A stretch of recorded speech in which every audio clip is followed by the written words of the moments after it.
주님의 몸된 교회를 신실하게 섬기고 계시는 항존직 여러분, 그리고 새로이 항존직으로 피택된 귀한 성도님들, 피택 항존직 교육 시간입니다.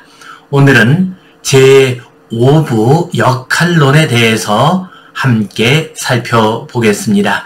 교회의 기능과 항존직의 역할과 책임에 대해서 앞으로 13과에서 17과에 이르는 5과에 걸쳐서 살펴보겠습니다. 교회에는 5가지의 기능이 있습니다. 예배, 헬라어로는 라트레이아라고 하죠. 교육, 디다케, 선교와 전도, 캐리그마, 친교, 코이노니아, 봉사, 디아코니아, 이렇게 교회의 5가지 기능이 있습니다. 이러한 교회의 5가지 기능은 초대교회 신앙 공동체의 삶을 통해서 확인할 수가 있습니다. 그래서 항존직이 교회 안에서 어떤 역할을 감당해야 하는가 하는 것을 이러한 교회의 5대 기능과 연결해서 살펴보도록 하겠습니다. 첫 번째로 제13과에서는 예배를 위한 역할과 책임에 대해서 함께 고찰하겠습니다. 오늘의 말씀, 역대하 5장 12절 14절 말씀 같이 읽겠습니다. 노래하는 레위 사람 아삽과 헤만과 여두둔과 그의 아들들과 형제들이 다 세마포를 입고 제단 동쪽에 서서 재금과 비파와 수금을 잡고 또 나팔 부는 제사장 120명이 함께 서 있다가 나팔 부는 자와 노래하는 자들이 일제히 소리를 내어 여호와를 찬송하며 감사하는데 나팔 불고 재금 치고 모든 악기를 울리며 소리를 높여 여호와를 찬송하여 이르되 선하시도다 그의 자비하심이 영원히 있도다 하매 그때 여호와의 전에 구름이 가득한지라 제사장들이 그 구름으로 말미암아 능히 서서 섬기지 못하였으니 이는 여호와의 영광이 하나님의 전에 가득함이었더라. 아멘. 1번 예배위원들은 누구입니까? 찬양을 담당한 레위 사람과 나팔 부는 일과 제사를 담당한 제사장입니다. 여기서 제사장이 나팔을 분다고 하는 것은 여호와께서 우리 백성들과 함께 하심을 기뻐한다는 의미입니다. 구약 성경에 보면 제사장의 나팔은 여러 의미를 가지고 있었습니다. 전쟁, 행군, 혹은 여러 백성들의 소집 등의 의미를 가지고 있었습니다. 그리고 오늘 본문에서는 제사 지낼 때에 나팔을 분다는 것은 하나님이 이 자리에 함께 하심을 기뻐한다는 의미입니다. 2번 성가대와 나팔 부는 제사장들이 주님을 찬양한 내용을 기록해 봅시다. 선하시도다 그의 자비하심이 영원히 있도다 하면서 여호와 하나님을 찬양했습니다.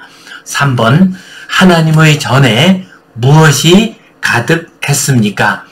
여호와의 전에 구름이 가득하면서 여호와의 영광이 크게 나타났습니다. 제1절 교회의 최우선적 본질은 예배입니다. 교회의 1차적인 존재 이유는 예배에 있습니다. 다른 어떤 기능이 행해진다 할지라도 예배가 이루어지지 못하게 되면 교회는 그 존재 이유를 잃게 되는 것입니다. 그러므로 전도, 교육, 봉사, 친교의 목적은 예배입니다. 그리고 이 예배의 터전 위에서 그 모든 기능들이 행해지게 됩니다. 예배는 하나님을 섬기는 일이며 하나님을 가장 기쁘시게 하는 일입니다. 흔히 예배를 본다라는 말이 있는데 그것은 잘못된 표현입니다. 예배는 보는 것이 아니라 곧 설교자가 설교하는 것을 보는 것이 아니라 예배는 하나님께 드리는 것입니다. 예배 드리는 각 사람이 주체적이고 적극적으로 예배에 참여해야 합니다. 제2절 예배위원들의 역할을 생각해 보겠습니다. 교역자는 예배를 집례합니다. 그리고 항존직 직분자들은 예배에 동역을 합니다. 예배가 원활하게 잘 진행될 수 있도록 돕는 것이 예배위원들의 역할입니다. 예배위원들은 기도와 찬송의 모범이 되어야 합니다. 찬송은 구속에 대한 감격과 감사의 표현입니다. 찬송은 곡이 달린 신앙 고백이고 기도입니다. 찬송을 통해서 하나님의 구원과 섭리를 찬양하여 하나님께 영광을 올려드려야 합니다. 예배에서 찬송은 참으로 중요합니다.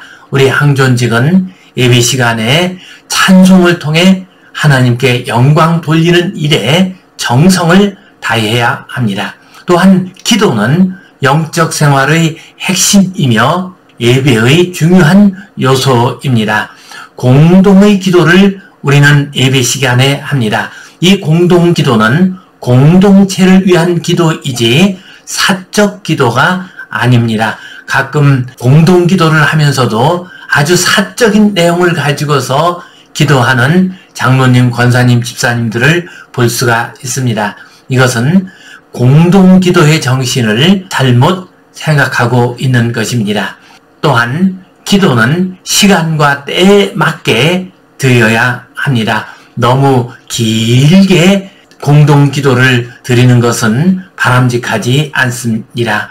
또한 시절이나 그 사회의 형편과 때에 맞는 기도를 올려드려야 합니다. 그리고 기도는 늘 복음적으로 행해야 합니다. 어떤 분들은 굉장히 율법적으로 기도를 하는 분이 있습니다. 마치 함께 기도하는 여러 성도들을 책망하고 꾸중하는 투로 기도를 하는 분들도 있습니다. 그렇게 기도해서는 안 됩니다. 복음적인 기도, 하나님의 은혜를 구하는 기도, 죄사함을 구하는 기도를 드려야 합니다. 또한 우리는 기도할 때 기도의 능력을 믿고 기도를 생활화해야 합니다. 그래야 기도가 형식적인 것이 되지 않습니다. 우리의 삶을 변화시키는 능력이 될 수가 있습니다. 그리고 우리는 기도할 때 하나님의 나라와 예수 그리스도의 구원하심을 위해서 기도해야 합니다. 우리의 기도의 가장 중요한 목적은 하나님 나라가 이루어지는 것이고 예수 그리스도의 구원의 역사가 이 땅 위에 이루어지는 것임을 기억하며 기도해야 합니다. 제3절 예배위원들의 책임에 대해서 생각해 보겠습니다. 예배의 성공 여부가 우리 영혼의 생사를 결정합니다. 우리가 예배를 잘 드릴 때 우리의 영혼이 살아날 수 있습니다. 그리고 우리가 예배를 제대로 드리지 못하게 되면 우리의 영혼이 쇠약해지고 맙니다.